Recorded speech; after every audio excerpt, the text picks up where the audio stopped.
pretty much nothing I can't do in the ring. I can fight going forward, I can fight going backwards, I can fight going side to side, I can box, I can counterpunch, I can slug it out, I can switch from orthodox to south. I am sure in the end in the mid of September, we will have one of the greatest fights ever happening. And that kind of calm is scary to watch because it shows experience. You can see that he's been doing this for decades. You can see it with his shadow boxing. You can see it. Netflix gives fans a raw, unfiltered look at Terence Crawford's intense first day of training for the upcoming clash with Canelo Alvarez. From early warm-ups to brutal bag work, Crawford looks razor-sharp and focused. His team pushes him hard, capturing every sweat-soaked moment.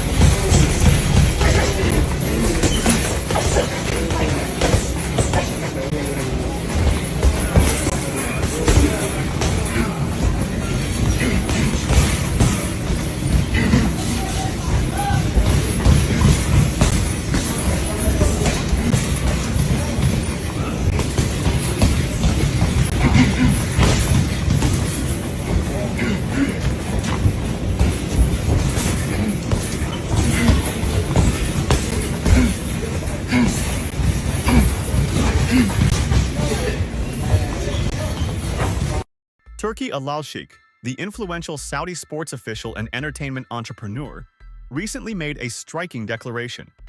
He is confident that the upcoming boxing showdown will be one of the greatest fights of the year, slated for mid-September.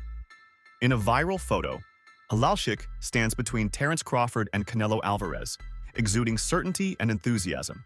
His confident prediction adds gravitas to the contest, positioning it not merely as another marquee clash, but as a defining moment in modern boxing. The optics of this moment, Al-Sheikh smiling alongside two of boxing's elite, underscore his belief in the spectacle and significance this bout will deliver. Excellent. Wonderful. Because we are true fighters. Yeah, two fighters. True fighters. True, yeah, of course. No, not YouTuber fighter. Huh? Not YouTuber fighters. Yeah. Of course. They need to talk and talk shit about the fight because they want to say something. The people know we are great fighters. They want to put a great fucking fight. Yeah.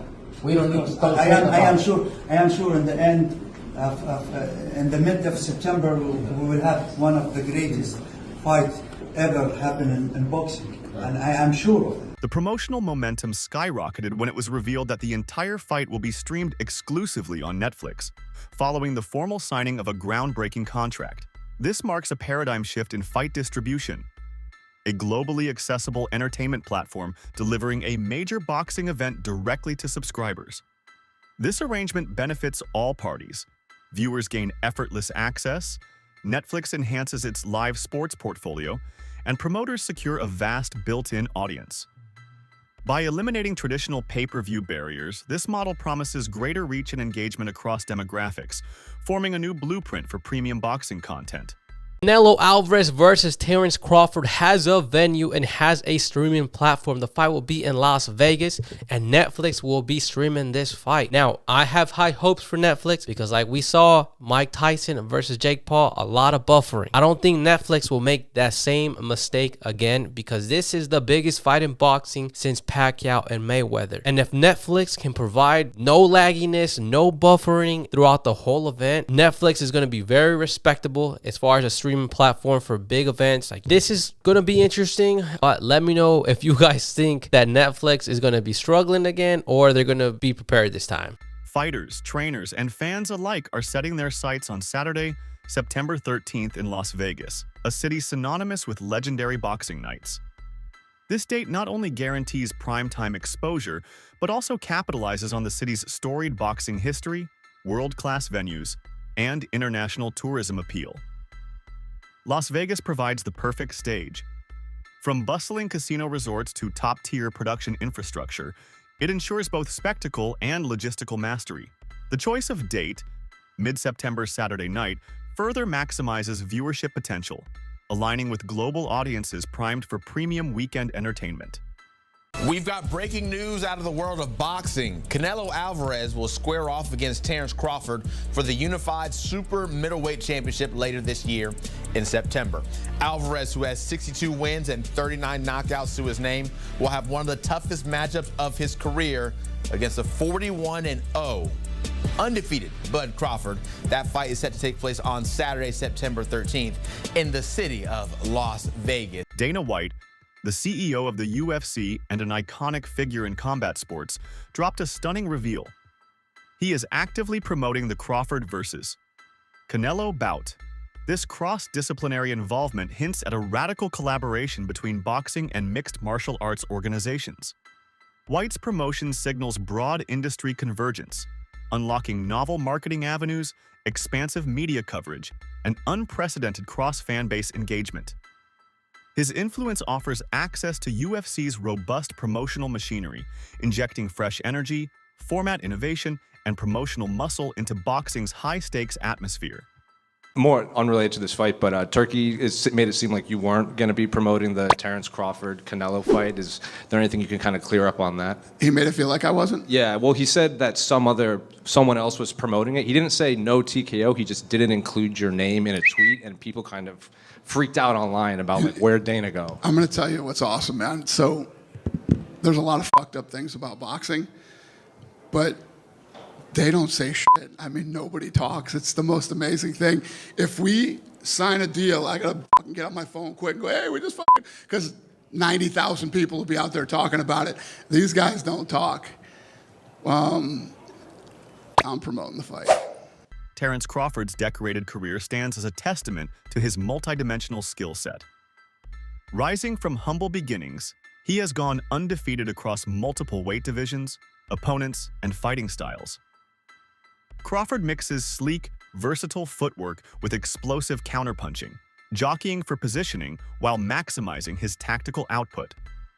His hallmark lies in ring intelligence, anticipating opponents, exploiting openings, and adapting mid-fight to neutralize threats.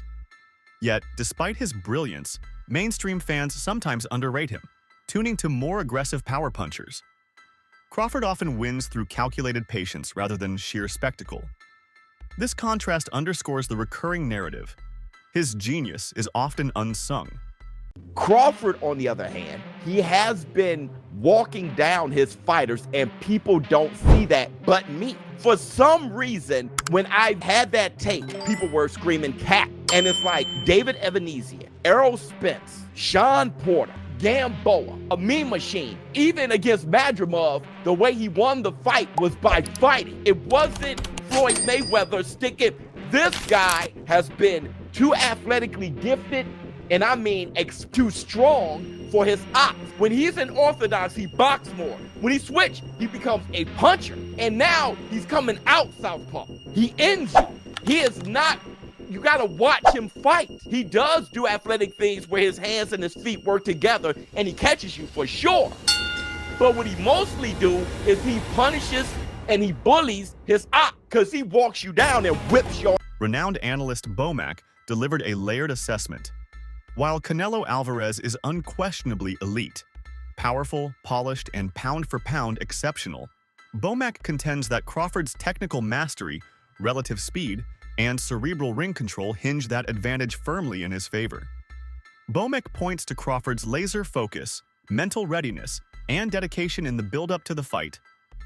His evaluation underscores that in a stylistic matchup, Crawford's ability to dictate range, land clean counters, and adapt dynamically might outpace Canelo's celebrated aggression and ferocity. I feel fucking great about it, man. Just talking to Bud, and he motivated. He ready to go. He's been waiting a long time for this fight, you know what I mean? You guys are taking off a long time, you know, just waiting for the Canelo fight. You haven't fought since August last year. Industry observers widely celebrate Crawford's ability to think, survive, and deliver inside the ring.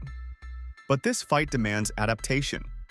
It marks Crawford's ascent into a heavier division, taking on Alvarez in his established middleweight territory.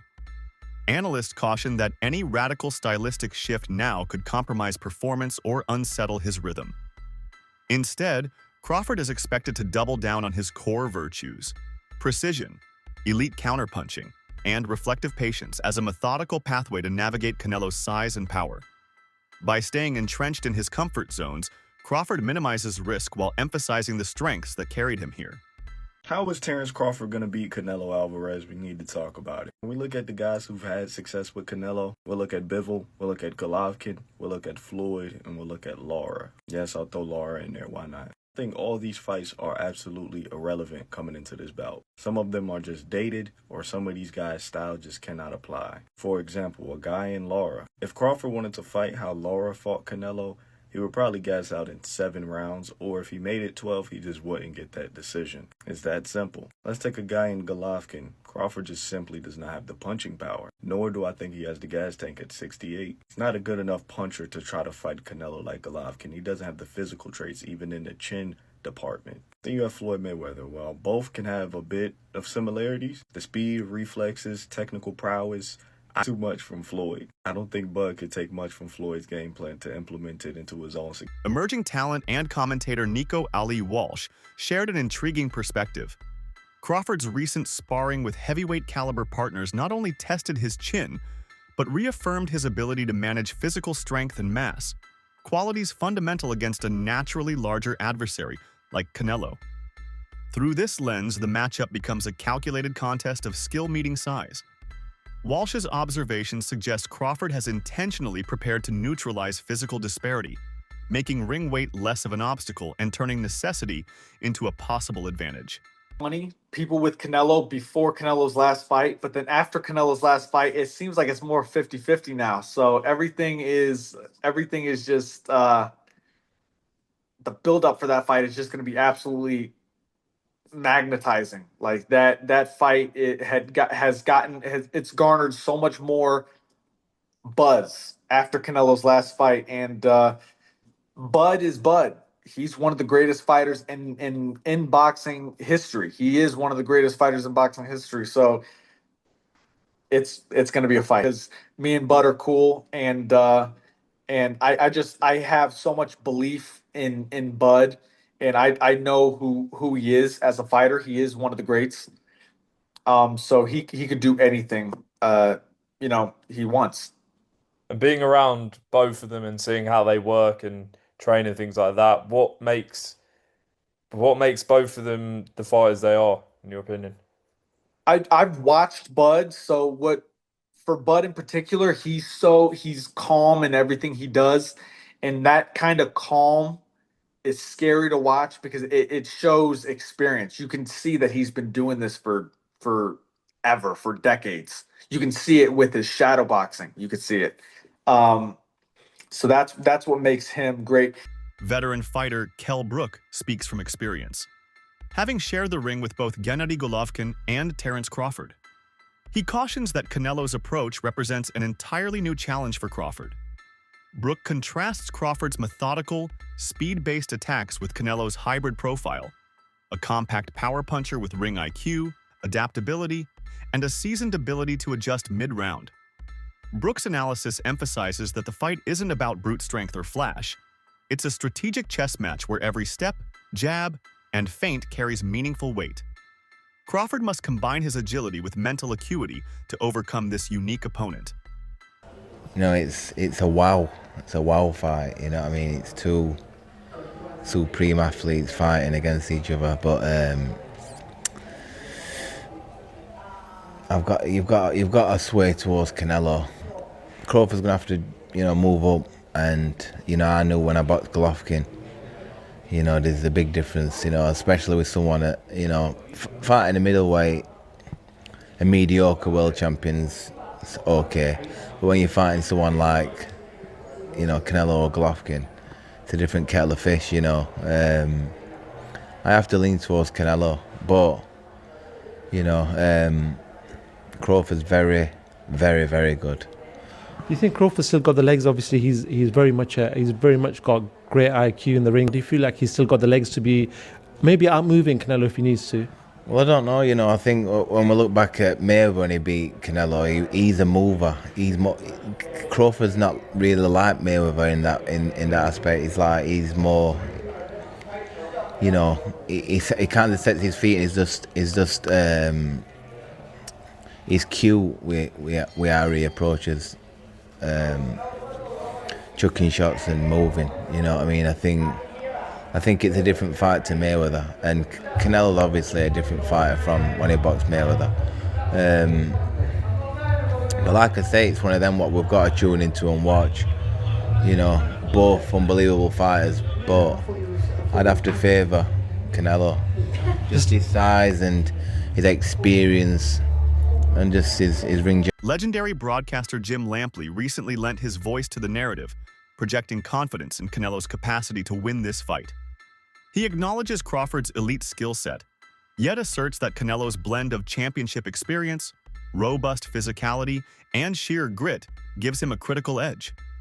Lampley highlights Alvarez's proven track record in high-pressure situations, his ability to generate damage consistently, and his resilience, especially in the championship rounds. According to Lampley, mental fortitude and battlefield-tested toughness may tip the scales in Canelo's favor. He's a great defender. He has the most solid punch resistance of anybody in the sport. Nobody's ever knocked him off balance. Nobody's ever really knocked him down. There's only one official knockdown in his career, and it was because he bounced off the ropes when Jose Cotto hit him with a hard shot to the chest. And the referee employed a strict interpretation of the rules and said, oh, the ropes held you up, so that's a knockdown. He's never been put on his back by anybody. He rides horseback every morning. His legs are the strongest in the sport. You're not going to beat Canelo until somehow over a long period of time Canelo beats himself. If he gets tired of all the discipline he has had to employ to make all the money he's made, if he has enough giant ranches in the Yucatan, if he has my mind when we get closer. Bud Crawford, to me, is a latter-day Sugar Ray Robinson. He has the multiple skills of Sugar Ray Robinson. He can defend or attack. He has a deep inner mean streak that he can employ at any moment in a fight to get what he wants. Before the fight against, help me out here, Madrimov was his last fight. Spence? Spence. Yes. Before the fight against Errol Spence, there were quite a lot of people in the sport, in boxing media, who were saying, I like Spence to win the fight. I was one of those people who said, no way. Errol Spence doesn't have the depth and the intellectual understanding of prize fighting to beat Terrence. Iconic trainer Teddy Atlas offers a calibrated viewpoint. He openly recognizes Canelo's advantages, notably power, size, and raw athleticism, as undeniable weapons in their upcoming duel. Yet he also elevates Crawford's technical craftsmanship and ring intelligence to the same echelon of impact. According to Atlas, Crawford's speed, sharp tactical mind, and heartfelt dedication could counterbalance or even neutralize Canelo's physical dominance. In his expert assessment, this is less a lopsided rivalry and more a duel of equals, each equipped with distinctive strengths and the potential to outshine the other. He's too big, and, Crawford, as good as he is, he stepped up with Madrimov, and he struggled a little bit. He won, but it was more competitive we thought. Well, we didn't understand how good Madrimov was because we underestimated him because he only had 10 pro fights, but he had 300 amateur fights. He was a good, solid fighter. Absolutely was. Right? And he's on this card, of course, but he was a good, solid fighter. We didn't understand that, so we started to knock down Crawford a little bit because our expectations were so high, and that's wrong. That's wrong. He won. He changed gears. He did what he had to do when he realized the level of this guy in front of him, and he got the win. But again, people are going to say Canelo's too big. He had trouble with a 154-pound guy when he went up from welterweight to that. So now he's going up to 168. Teddy, come on. How are you going to make an argument with big guys? Because you reverse it. You reverse who's got the advantage and the disadvantage. Yeah, the size, the power of Canelo, he's got the advantage. Then all of a sudden you go back and you say, wait a minute. The other guy's faster. The other guy's craftier. The other guy has more options. The other guy is slicker. Oh, well, maybe he's got the advantages. Like the first time Pacquiao fought De La Hoya. And I know De La Hoya was having trouble with weight and all that. I get it, and that's fair. But still, I remember I picked that one. Well, every once in a while I pick one right. I remember that I picked that one where Pacquiao's going to win. And I said, yeah, you're saying that De La Hoya's bigger, he's stronger. He's got the power edge, he's got this edge. But the other guy... That's it for today's video. Stay tuned until next time.